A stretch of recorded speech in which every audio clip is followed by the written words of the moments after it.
ठीक है भाई, हम 36 जिलों में हैं, मगर हम हैं एक ही। ये लड़ाई किसानों की है।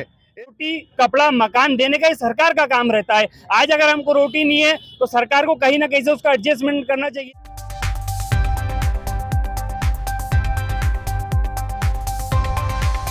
इंडिया फैक्ट न्यूज में आपका स्वागत। मैं ख्वाजा कबीर नागपुर से। यह नागपुर के संविधान चौक में मौजूद हूँ। जैसे कि आप देख सकते हैं, यहाँ बैल जोड़ी नजर आ रही है। आप इसी से समझ गए होंगे कि आज क्या होने वाला है। ये 2 महीने से आंदोलन चल रहा है। ला महदूद यानी ना महबूद का मतलब ये होता है कि ना खत्म होने वाला हड़ताल जो है। और मेरे साथ में यहाँ तेज और तर्रार कांग्रेस के नेता इरशाद शेख मौजूद है। आइए हम इनसे बात करेंगे इस आंदोलन के बारे में। इरशाद शेख साहब, इंडिया फैक्ट और WH न्यूज़ में आपका स्वागत है।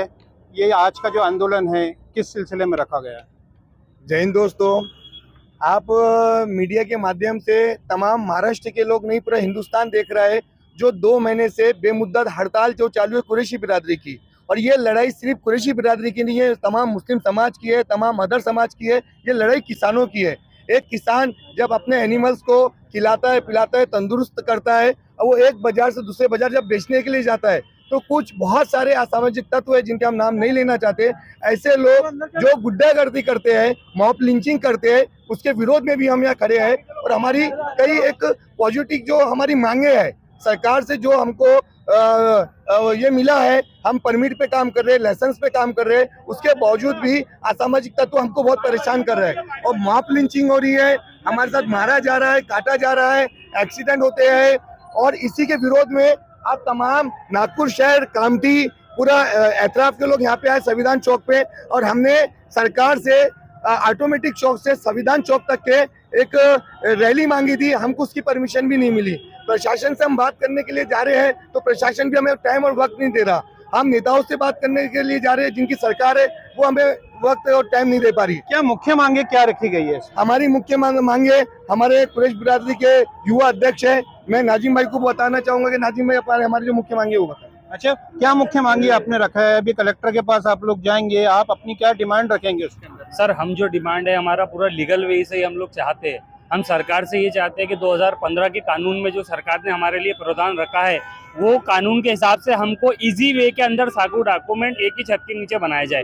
होता ऐसा है कि हम लाइसेंस होने के बाद हम जानवर एक बाजार से खरीदते हैं, लेकिन जैसे ही हम उसको ट्रांसपोर्ट के लिए या एक बाजार से दूसरी बाजार लेके जाते हैं तो कोई असामाजिक तत्व के लोग खड़े हो जाते हैं और पुलिस को मिसगाइड करते हैं और वो हमारा माल गौरक्षण में डाल देते हैं। फिर वो गौरक्षण से हमारा माल वापस ही नहीं आता। कोर्ट जब उनका ऑर्डर देता है तो वो हमारा गौशालाओं के अंदर माल ही नहीं मिलता। फिर वो गौशाला खाउटी के नाम पर इतने पैसे ले लेते हैं कि हम वो माल और किसान भाई वो माल को वापस ही नहीं ले सकते साहब। क्या किसानों का भी इसके अंदर सहयोग मिल रहा है? मैंने पिछले वक्त जो है भंडारा में ये कवर किया था कि वहाँ सिर्फ काश्तकार मौजूद थे और कुछ कुरैशी बिरादरी के लोग भी वहाँ मौजूद थे। क्या पूरा सपोर्ट आपको उनका मिल रहा है? सर, कुरैशी समाज तो इसमें एक सिर्फ सेल्स ऑफिसर का काम कर रहा है। उनका ये धंधा नहीं है, वो सेल्स ऑफिसर है। सेल्स ऑफिसर का काम होता है कि मैन्युफैक्चरिंग से लेकर प्रोड्यूसर कंज्यूमर तक के वो काम पहुंचाना रहता है। हम तो सिर्फ एक सेल्स ऑफिसर का काम कर रहे हैं। हमारे बाप दादा इस समाज से जुड़े हुए लोग हैं। हम एक किसान भाइयों का माल लेते हैं और एक बाजार से दूसरे बाजार तक के पहुंचा देते हैं। ये मसला किसान भाइयों का ही मेन मसला है, क्योंकि उनका ये ATM कार्ड होता है, क्योंकि उसको बड़ा करता है। चारा पानी किसान के पास होता है और वो जब उसको जरूरत होती है, जब उसके पैसे लगते हैं, जब उनके यहाँ शादी ब्याह का मामला आता है, तो वो उसको बाजार में बेचकर वो पैसे अपने लेता है और शादी ब्याह करता है। क्या आपकी ये मांगे नहीं मानी जाएगी तो क्या आप रोजगार का डिमांड करेंगे? सर, ये तो हमारी जायज तमन्ना, जायज मांग है, क्योंकि किसी भी सरकार का रोटी कपड़ा मकान देने का ही सरकार का काम रहता है। आज अगर हमको रोटी नहीं है तो सरकार को कहीं ना कहीं से उसका एडजस्टमेंट करना चाहिए। मैंने आपको बताया कि हम लोग इस कारोबार से हमारे बाप दादा जुड़े हुए हैं। हम सिर्फ सेल्स ऑफिसर एक बीच के कंपाउंड लिंक जोड़े हुए हैं। मेन इसका जो है किसान है, और इसका एक और दूसरा है कि ये हमारा एक सस्ता प्रोटीन है। खाने के लिए हमको सस्ता मिलता है। महंगा 700, 800 और 1000 रुपए किलो का आज गरीब जनता कहाँ से लाएंगी? अब देखेंगे अब क्या होता है। ये लोग यहाँ से एक प्रतिनिधिमंडल अपना कलेक्टर ऑफिस जाएंगे, कलेक्टर ऑफिस के सामने ये बात रखेंगे। हाँ जी, बोलिए, आप कौन बोलना चाहिए? सरकार से हमारी यही मांगे है, हमारी मांगों को पूरी करो। अब कुरैशी तबका बहुत परेशान है, ये परेशानियों को दूर करो। और हमारी लीगल माने, डिमांड माने कोई भी नहीं है।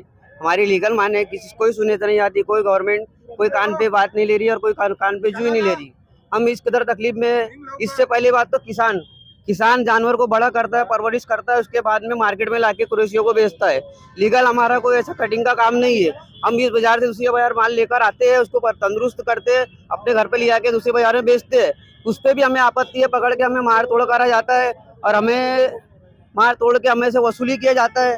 उस वसूली से हम बड़े परेशान हो गए, इसलिए घुटने टेक कर हमने ये धरना प्रदर्शन को स्टॉक को तैयार किया और हमारी स्टॉक जारी है और हम लीगल तरीके से स्टॉक नहीं कर रहे, हम गवर्नमेंट के तरीके से स्टॉक कर रहे हैं और गवर्नमेंट के तरीके से चल रहे हैं, गवर्नमेंट की नीति से चल रहे हैं। आज तक हमारी स्टेक पे कोई आँच नहीं आई और हमने उल्टा सीधा भाषण को स्टेटबाजी पे नहीं दिया।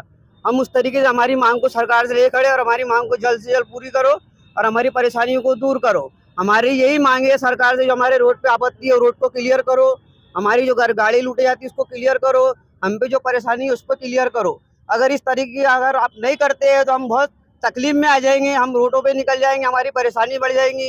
कुछ लोग अटैक से मर रहे हैं, कुछ लोग बीमारी से मर रहे हैं, कुछ लोगों के पास में दवाई का पैसा नहीं है, कुछ लोग अंदरूनी कर्जा कर ले रहे हैं, कुछ लोगों ने लोन उठाया है, कुछ लोगों ने कुछ तरीके की परेशानी करी। आज वो परेशानी से बहुत तकलीफ में। हम सरकार से यही मांग करेंगे, प्रशासन से यही मांग करेंगे। हमने आज तक किसी को माइकबाजी में भाषण में आज तक किसी को बुरा नहीं बोला। हमारी हक की लड़ाई, हमको हक चाहिए, हम गवर्नमेंट से हमारा हक जल्द जल्द निकाले और हमारे हक को सुनवाई करे। हमें इस बार हमें किस राज्य में हमें कोई मोर्चे का परमिशन नहीं मिला, हमने अपने यहाँ पर आके धरना प्रदर्शन दिया और हमारी मांगों को पूरी करो। जय हिंद। यही इनका यही कहना है कि हमारी जायज़ मांगों को जो है माना जाए और हमारा धंधा कारोबार शुरू करना के लिए हमको जो है वो परमिशन दी जाए, और नहीं तो हमको जो रोजगार दिया जाए। WH न्यूज़ इंडिया फिट के न्यूज़ के लिए ख्वाजा कबीर, नागपुर। इसी तरह हमारे पास में कांग्रेस के तेज और तर्रार वसीम भाई है, वसीम खान मौजूद है। क्या वसीम भाई क्या बताएंगे, आज का आंदोलन है, 2 महीने हो चुके हैं अभी तक के है, कांग्रेस आपकी कांग्रेस कमेटी ने सपोर्ट तो किया है, लेकिन जैसा सपोर्ट होना चाहिए वैसा सपोर्ट क्यों नहीं मिल जा रहा है? लगभग 2 महीना हो गया है कुरैश समाज ने ये आंदोलन पूरे महाराष्ट्र लेवल पे शुरू किया। यह आंदोलन की वजह थी कि उनको जो ट्रांसपोर्टेशन में जो प्रॉब्लम, जो तकलीफें आती है, जो उनके साथ जाती होती है, जो उनके साथ कुछ संगठन और कुछ पुलिस के लोग और बजरंग दल और ऐसे और भी संगठन उनके साथ जाती करते हैं, उसके विरोध में ये आंदोलन था। लेकिन इसको पोर्ट्रे ऐसा किया गया कि कुरैश समाज गाय का बीफ शुरू करने की मांग कर रहा है, लेकिन ऐसा कुछ भी नहीं था। कुरैश समाज जो लीगल ट्रेडिंग है, लीगल जो कंज्यूमर तक बीफ पहुंचाया जाता है उसकी मांगे पूरी कर रहा था। और कुरैश समाज को जो ट्रांसपोर्टेशन में प्रॉब्लम हो रही थी उसी को लेकर ये धरना अभी तक चालू है। और आपकी जो बात थी, दूसरा क्वेश्चन था क्या कांग्रेस से इसको सपोर्ट नहीं मिला? नहीं, बराबर जैसा मिलना चाहिए वैसा नहीं मिला, मेरा कहना है। तो ये पॉलिटिकल मुद्दा नहीं था, पहली बात तो ये आम नागरिकों का मुद्दा है। लोगों ने बताया कि ये कुरैशी समाज का आंदोलन है, लेकिन ये वो हर उस समाज का आंदोलन है जो इस चीज से रिलेटेड है। जैसे काश्तकार हो गया, किसान हो गया, ट्रांसपोर्टर हो गया, एक्सपोर्टर हो गया, ये उन सबों का था। और जो नेता को सपोर्ट करना था वो खुलकर आए। नहीं, मैंने देखा कि आपका फर्स्ट डे जो कामठी के शाइन लॉन में जो हुआ था, ग्रीन शाइन लॉन के अंदर जो मीटिंग हुई थी उसमें आप मौजूद थे। नहीं, फर्स्ट जैसे मेरा ये समाज बोले, ये आंदोलन को लेकर बोले मेरा सपोर्ट है और आखिरी तक ये आंदोलन को लेकर सपोर्ट रहेगा। लेकिन जो मौजूदा सरकार है, जो राज्य की सरकार है, जो सेंट्रल की सरकार है, उनको जागना पड़ेगा, क्योंकि इस आंदोलन में कई ऐसे गरीब लोग हैं जो पीस रहे हैं, कई ऐसे गरीब लोग हैं रोज खाने और रोज कमाने वाले हैं। लेकिन आपको मैं ये ऐसा बताऊंगा, ये एक ऐतिहासिक एक ऐसा आंदोलन, ऐसा मोर्चा है कि अभी तक इसके खिलाफ कोई भी पुलिस केस दर्ज नहीं हुआ, क्योंकि आंदोलन बिल्कुल लीगल तरीके से चालू है। इसलिए मेरी सरकार से, CM से पुरजोर ये गुजारिश है कि जल्द से जल्द हमारी मांगे पूरी। लेकिन देवेंद्र फडणवीस जो मुख्यमंत्री है हमारे राज्य के, उनका कहना है कि ये कानून तो 1988 से बाल ठाकरे गवर्नमेंट, जो उद्धव ठाकरे गवर्नमेंट है शिवसेना, उन्होंने लागू किया था, हमने तो इसको लागू किया। अरे कानून लागू किया, लेकिन कानून के प्रति जो परेशानियां आ रही है वो मुद्दे को पहले सॉल्व करिए। जो हमको जो रोड पर एक बाजार से जानवर जब कोई शहर पहुंचाया जाता है या कोई गांव पहुंचाया जाता है, उसके बीच जो महाजन बनकर घूम रहे हैं, जो संगठन वाले और उनके साथ जो मिले हुए कुछ पुलिस के लोग हैं, उन लोगों से हमको प्रॉब्लम है। अगर हम अपने इलीगल पे उतर गए तो कहाँ की कहाँ बात चली नहीं, जाएगी। मुझको ये बताइए, उप मुख्यमंत्री जो है अजित पवार ने तो ये कह दिया है कि अब ऐसे कोई संगठन आएंगे नहीं और उन पर कानूनी कार्रवाई होगी। लेकिन उसके लिखित में हमको सब डिमांडें हमारी चाहिए। जब तक लिखित में हमको नहीं मिलता, जब तक हमारा आंदोलन जारी रहेगा। जब तक लिखित में नहीं मिलता तब तक हमारे आंदोलन चालू रहेगा। यही हमारे तेज और तर्रार कांग्रेस के लीडर थे वसीम भाई, इनका कहना यही है कि लिखित में चाहिए कि ये नहीं होगा। WH न्यूज़ और इंडिया फैक्ट न्यूज़ के लिए ख्वाजा कबीर, नागपुर। मेरे साथ में जो है सलीम भाई हमारे साथ मौजूद है, कोर कमेटी के मेंबर है जमीयत के। इस आंदोलन की क्या जरूरत पड़ गई है कि आपकी बातें नहीं सुनी जा रही है? आंदोलन के बगैर अगर कोई बात सुनी जाए तो आंदोलन की जरूरत ही नहीं पड़ती। हमारी पिछले 11 साल से कई मांगे पेंडिंग पड़ी है।